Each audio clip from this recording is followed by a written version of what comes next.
شفقت صاحب، یہ ایک طرف تو سیاسی صورتحال جو ہے اپوزیشن کے ساتھ تو آپ کا معاملہ تھا ہی، پی ڈی ایف بننے کے ساتھ جو آپ کو انہوں نے نیٹ لگانے کی کوشش کی، اس سے بڑا ریٹ تو یہ پارٹی کے اندر جو خاصے لوگ ہیں، یہ اگر دیکھا جائے جس میں کچھ اسپیشل اسسٹنٹ بھی شامل ہے، کچھ ایک آدھ وفاقی وزیر کا بھی نام لیا جا رہا ہے، پارلیمنٹری سیکرٹری بھی ہیں، تو یہ تو خاصا ڈینٹ ہے ایک قسم کا. اور تو یہ اس کی کیا وجہ کیا ہے؟ نہیں، میرا خیال ہے کوئی ڈینٹ نہیں ہے. کچھ لوگوں کو کسی بات پہ ناراضگی ہوتی رہتی ہے پارٹی میں. یہ جتنے بھی لوگ ہیں، مجھے لے لیں، میری کیا حیثیت ہے پارٹی کے بغیر. عمران خان کی لیڈرشپ نہ ہو تو ہم کس کھاتے میں ہیں.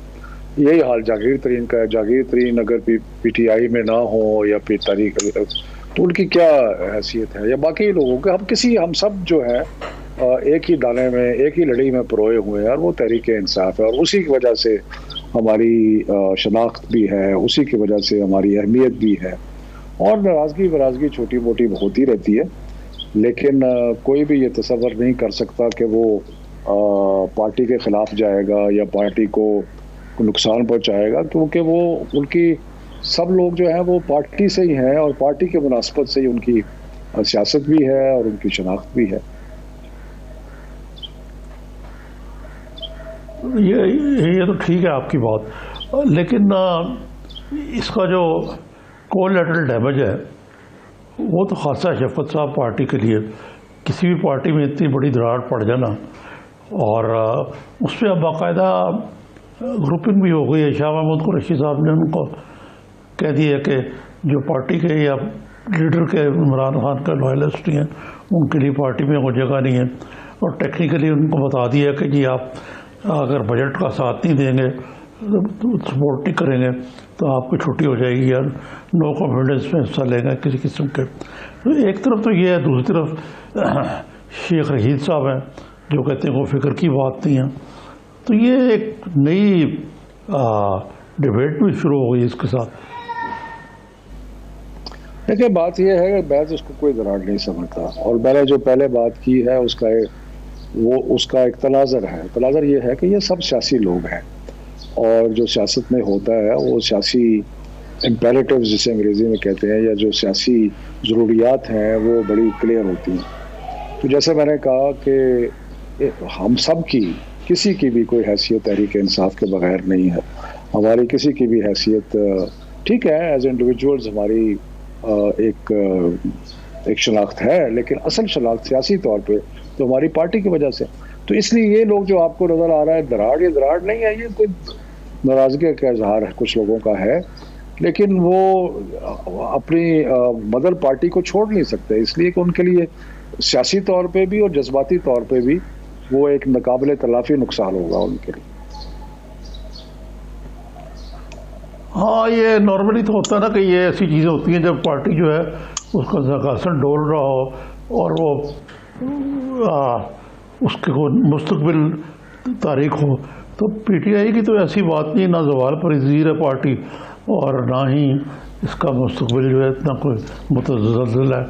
اس کے باوجود یہ جو کچھ ہو رہا ہے، یہ اس لیے بھی سمجھ میں نہیں آتی کہ جو علی ظفر صاحب کی ون مان فیکٹ فائنڈنگ کمیٹی ہے، اگر اس سے مطمئن ہے ترین صاحب اور ان کے ساتھی، تو پھر اس کا انتظار کیوں نہیں کیا یہ فارورڈ بلاک بنانے کا جو فیصلہ کیوں کر کیا گیا؟ پھر دیکھیں، پہلی تو بات یہ ہے کہ جو بھی کارروائی ہو رہی ہے وہ کوئی جہانگیر ترین کو ٹارگٹ نہیں کر کے کی جا رہی. اور اگر جہانگیر ترین کے کچھ ساتھی یہ سمجھتے ہیں تو میرا خیال ہے وہ غلطی پہ ہے. عمران خان صاحب کا ہمیشہ سے ایک نقطہ نگاہ رہا ہے کہ جو بھی شخص کے کسی پہ الزام آئے گا تو اس کو اس کا دفاع کرنا پڑے گا. جی. تو اب اس کو اب ڈیفینڈ کرنے کے لیے اگر جہانگیر کا نہیں، میں جہانگیر کو جانتا ہوں، میرا خیال ہے وہ سمجھدار آدمی ہے، وہ ایسی چیز نہیں کر سکتا. لیکن اس کے علاوہ اگر کوئی لوگ یہ سمجھتے ہیں کہ وہ عمران خان کو بلیک میل کر رہے ہیں تو یہ ان کی بہت بڑی نادانی ہے، بیوقوفی ہے. عمران خان آج تک کبھی کسی سے بلیک میل نہیں ہوا. اور نہ ہی اب ہوگا. لیکن میں یقیناً یہ اس چیز کا میں جہانگیر کو نہیں کہہ رہا, وہ بالکل ہی ایسی ان کا ارادہ نہیں ہے, لیکن ان کے ارد گرد کوئی ایسے لوگ ہیں جو حالات سے فائدہ اٹھانے کی کوشش کر رہے ہیں, بڑے بڑے بیان دے رہے ہیں, وہ ان کو سمجھنے کی ضرورت ہے حالات کو. جی اچھا شفقت صاحب, شاہ محمود قریشی صاحب کی جو سٹیٹمنٹ سامنے آئی ہے کہ لیڈرشپ کے پہ اگر کسی کو اعتماد نہیں ہے تو اس کو پارٹی سے نکال دینا چاہیے, بڑی تھن میجورٹی ہے, آپ کی جماعت تو 5-7 MNAs بھی نکالنے کی متحمل نہیں ہو سکتی ہے, تو ان حالات میں قریشی صاحب کا یہ بیان آپ سمجھتے ہیں کہ ایسا بیان آنا چاہیے تھا, اور اس سے کیا حکومت یا پارٹی کے ہاتھ مضبوط ہوئے ہیں یا کمزور ہوئے ہیں؟ نہیں, میرا خیال ہے کہ اگر اسی بیان کو آپ تھوڑا مختلف کر کے دیکھیں تو سیاسی جماعتیں تو والنٹری ایسوسیشنز ہوتی ہیں نا, کوئی مجبوری تو نہیں ہوتی, خاندان مجبوری ہوتی ہیں, بلڈ ریلیشن مجبوری ہوتے ہیں, رشتہ دار کو آپ چن نہیں سکتے, وہ آپ کے ہیں, لیکن پولیٹیکل پارٹی تو آپ کی چوائس ہے نا, آپ اپنی مرضی سے چنتے ہیں. تو اگر کسی کو کوئی خوش نہیں ہے کسی پارٹی میں تو اس کو تو پورا حق ہے کہ وہ پارٹی چھوڑ سکتا ہے. لیکن جیسے میں نے کہا کہ اس کیس میں آپ کو نظر آ رہا ہے کہ جتنے لوگ شکایت کر رہے ہیں وہ ساتھ ساتھ اسی سانس میں یہ کہتے ہیں کہ وہ تحریک انصاف کے ہیں اور رہیں گے اور ان کو کبھی نہیں چھوڑتے, اس لیے کہ ان کو بھی پتا ہے کہ ان کی اپنی کوئی حیثیت نہیں ہے تحریک انصاف کے بغیر. تو اس لیے میں تو اس کو چائے کی پیالی میں ایک طوفان ہے, کوئی مسئلہ نہیں ہے. نظامی صاحب. شفقت صاحب آپ تو اتنی سیریسلی لے رہے ہیں اس کو. اچھا یہ بتائیے, آپ کا جو اپنا پورٹ فولیو ہے ایجوکیشن کا, اس میں بھی شیئر آ رہا ہے, وہی بات ہو گئی کہ اسکول کا کل کب کھل رہے ہیں کب نہیں کھل رہے, کیمبرج کے امتحان ہونے ہیں نہیں ہونے ہیں, کب ہونے ہیں.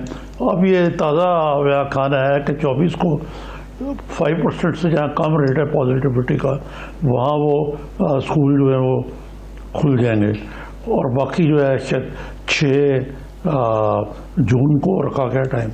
تو اس طرح یہ ہو پائے گا, آپ کر پائیں گے؟ دیکھیں عارف جی, بات یہ ہے کہ جو ایک بیماری کا حملہ ہوا ہے ساری دنیا میں, اس کی کوئی مثال نہیں ملتی, اور اس لیے ہم نے بہت کچھ سیکھا بھی ہے, غلطیاں بھی کرتے ہیں, انسان ہیں, اس میں حالات کا تجزیہ ساتھ ساتھ کرتے ہیں. تو تعلیم کو بہت نقصان پہنچا ہے, اس کے بارے میں کوئی شک نہیں ہے, کیونکہ جب 6-7 مہینے اسکول بند رہے ہیں تو اس کا بڑا اثر ہوتا ہے. تو اور جو فیصلہ سازی ہے وہ بھی معروضی حالات کو دیکھ کے کی جاتی ہے, اور پھر معروضی حالات تبدیل ہو جاتے ہیں, اور جب تبدیل ہوتے ہیں تو اس کے ساتھ آپ کو اپنے فیصلے بھی جو ہے ان پہ نظر ثانی کرنی پڑتی. تو کلیئرلی ایک بات تو بڑی سمجھ میں آ رہی ہے کہ 5% سے کم جہاں پہ پازیٹیوٹی ریٹ ہے وہاں تعلیمی ادارے بند کرنے کا کوئی جواز نہیں ہے, اور جہاں اس سے زیادہ ہے وہ بھی بڑا کیئرفلی دیکھنا پڑے گا اسٹیگر کر کے.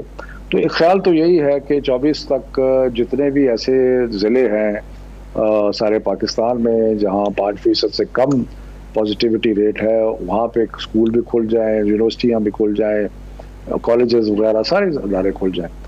اور جہاں پہ ابھی تھوڑا سا زیادہ ہے لیکن ٹرینڈ نیچے کی طرف ہے, تو 6 جون کو ارادہ یہی ہے کہ سارے پاکستان کے سارے اسکول ایک سٹیگرڈ انداز میں کھل جائیں, یعنی کہ بچے روز نہیں آئیں, وہ ہفتے میں 2 دن آئیں, اس طرح کر کے بانٹ کے آئیں. تو وہ 6 جون کو ہے. پھر امتحانات کا سلسلہ بھی ہے, پروفیشنل امتحانات میں آپ کے پروگرام کے توسط سے کہنا چاہتا ہوں کہ جو بھی پروفیشنل ایگزام کرنا چاہتے ہیں جس میں چارٹرڈ اکاؤنٹنٹس ہیں, وکلاء ہیں اور ایگزامز ہیں, تو وہ منسٹری آف ایجوکیشن کو ایک تحریر کریں اور ایگزام کی ڈیٹ کا بتائیں, اور ساتھ یہ بھی بتائیں کہ کہاں کہاں ان کے سینٹر ہیں اور کتنے لوگ ہیں, اور SOPs پہ عمل درآمد ہوگا.